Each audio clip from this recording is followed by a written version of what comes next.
नमस्कार, आपसे मेरा नाम है शुभवीर यादव एडवोकेट और मैं आप सभी के लिए लीगल एडवाइस पर वीडियोस अपलोड करता हूं, जो कि आप सब लोग लाइक करते हैं, पसंद करते हैं, शेयर करते हैं और सब्सक्राइब भी करते हैं। अब तक नहीं किया है तुरंत करिएगा और आज का इस वीडियो को पूरा देखिएगा, क्योंकि आज का जो वीडियो है वो बहुत ही ज़्यादा उन लोगों के लिए है जो बहुत ज़्यादा पीड़ित हैं और हर हालत में ये कहते हैं कि सर मैं मेंटेनेंस नहीं दूंगा, चाहे कुछ भी हो जाए, जेल भी भेज दिया जाए, मैं मेंटेनेंस नहीं दूंगा।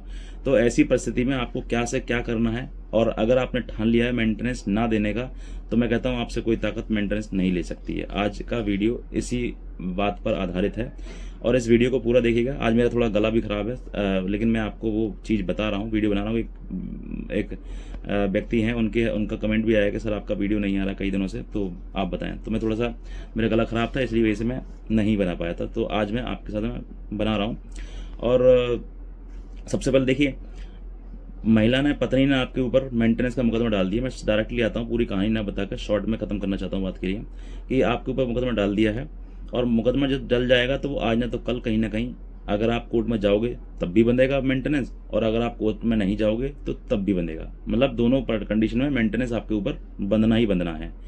अब परिस्थिति अगर कुछ डिफरेंट है, कुछ कुछ एक्सेप्शन है या कुछ अलग चीज़ें हैं आपके केस में, तो हो सकता है कि आप किसी 1% चांसेस से आप बच जाएं, लेकिन फिर आपको केस लड़ना पड़ेगा। और अगर उसने एक्सपर्टी करा दिया तो फिर आपके ऊपर बंध जाएगा, और अगर आपने लड़ा तो अपनी बात कहने का आपको अधिकार मिल सकता है।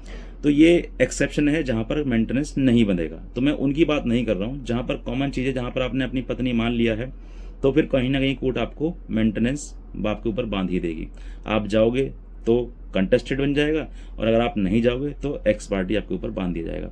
अब पुरुषों की ये टेंडेंसी रहती है कि सर मैं कितना कुछ भी हो जाए, मैं पैसा नहीं दूंगा, मैं मेंटेनेंस नहीं दूंगा, चाहे मुझे जेल तक चला जाऊं मैं, लेकिन मैं मेंटेनेंस नहीं दूंगा। अब ऐसी परिस्थिति में देखिए, जहाँ पर ही आप ठान लेते हैं कि भाई मुझे मेंटेनेंस नहीं देना है, तो देखिए पहली बात तो मैं आपको कहूँगा कि कानून का उल्लंघन ना करें। कानून के द्वारा जो भी ऑर्डर पास किया गया है आपको देने का या फिर ना देने का, जो भी ऑर्डर पास किया गया है, ना देने का बात, ऑर्डर पास किया तो कोई बात ही नहीं है, लेकिन देने का अगर ऑर्डर पास किया गया है मेंटेनेंस, तो फिर आप उसको नेक्स्ट स्टेप में आपको चैलेंज करना चाहिए। यानी कि उसको लोअर कोर्ट ने कर दिया तो हाई कोर्ट में करना चाहिए, और हाई कोर्ट में कर दिया है तो कहीं ना कहीं आपको फिर परिस्थिति संभालनी होगी।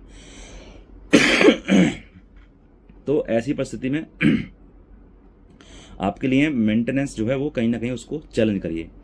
जब चैलेंज करेंगे आप, तो कोई ना कोई राहत आपके पास में आपको मिल ही जाएगी, चाहे वो हाई कोर्ट से मिल जाए, चाहे फिर वो लोअर कोर्ट से मिल जाए, या फिर किसी और परिस्थिति से। यानी कि आपका उद्देश्य मेंटेनेंस ना देने का है, तो वो कहीं ना कहीं आपको वो राहत कहीं ना कहीं मिल ही सकती है।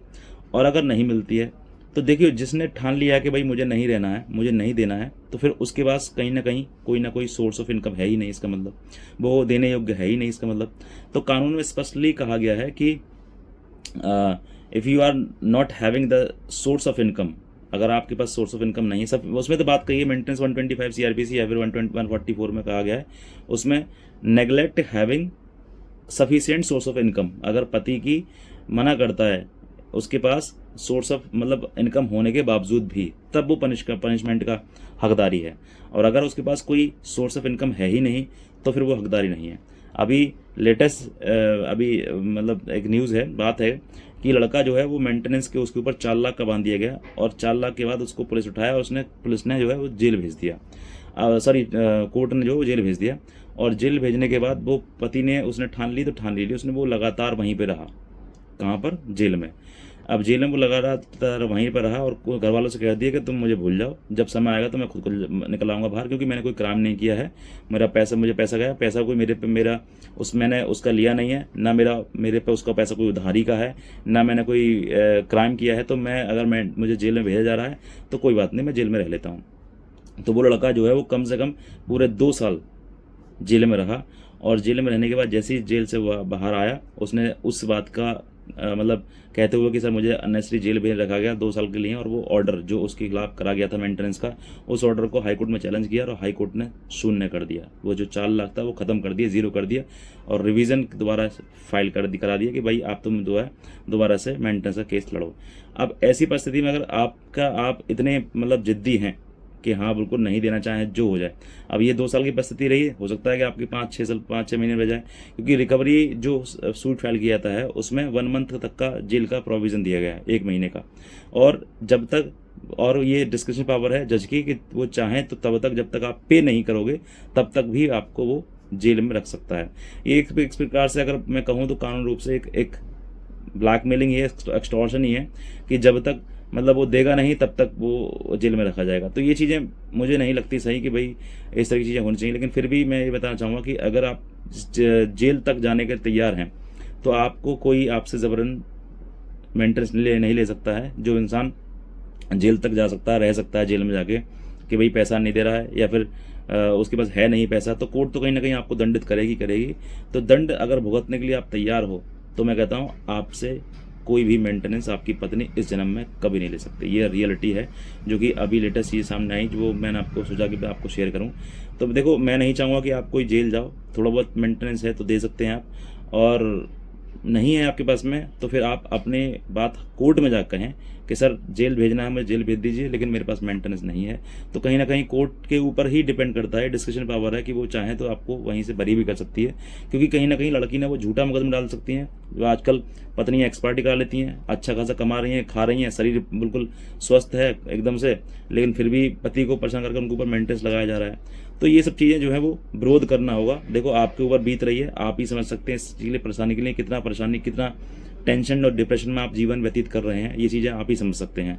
जिस व्यक्ति ने अपना जीवन सिर्फ पढ़ाई लिखाई और अच्छे कामों में बिता दिया हो, आज वो समय, उसके पास ऐसा समय आ रहा है कि उसकी पत्नी ने उसको क्रिमिनल बना दिया है। उसकी पत्नी की वजह से वो जेल में रहना पड़ रहा है उसके लिए। तो कहीं ना कहीं ऐसी पत्नी के साथ देखो रहना तो संभव बिल्कुल है नहीं। जो व्यक्ति इस हालात तक बीत गया हो कि भाई जेल भेज दो, मुझे कुछ भी कर दो, वो संभावना खत्म हो चुकी है, उसके साथ पति पत्नी का रिश्ता खत्म हो चुका है। रहा कानून कचहरी या कोर्ट की बात, तो वो रिश्ता कोर्ट तक ही सीमित है, घर तक सीमित नहीं है। तो ऐसी महिलाएं जो अपने पति को मेंटेनेंस के लिए, पैसे के लिए सिर्फ जेल भिजवा रही हैं, तो उनको तुलना कर लीजिए आप कि वो कैसी महिला होगी, कैसी पत्नी होगी, कितनी क्रूर पत्नी होगी वो। हर व्यक्ति कहते हैं ना कि जेल में तो वहाँ तो भगवान मतलब दुश्मनों को भी ना भेजे, लेकिन आपकी अपनी पत्नी जो सगी है वो आपको जेल भिजवा रही है, तो आप सोच कर देखिए कि कितनी बड़ी विडंबना है कि किस प्रकार का नेचर उसका होगा कि पति 2 साल तक जेल में रहा और पत्नी ने सुध तक नहीं ली, तो सिर्फ उसको तो पैसा चाहिए और जेल में पड़े रहने दिए होते उसको। ऐसी पत्नी के लिए कानून को बदलाव होना चाहिए, कानून में चीज़ों को बदलना चाहिए कि जो इतनी क्रूर पत्नी है, जो अपने पति को जेल में डलवा सकती है, तो वो साथ रह सकती है क्या? उम्मीद क्या कर सकते हो आप उससे? पत्नी सुख के लिए होती है, दुख के लिए नहीं।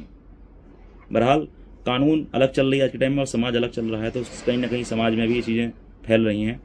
तो मैं इस चीज़ के लिए मतलब नहीं कहूँगा आपसे कि आप किसी प्रकार से कानून को उल्लंघन करें, लेकिन बस इतना है कि अगर आपने ठान लिया कि मुझे नहीं देना है, तो फिर कोई ताकत आपसे इस जन्म में नहीं ले सकती है मेंटेनेंस।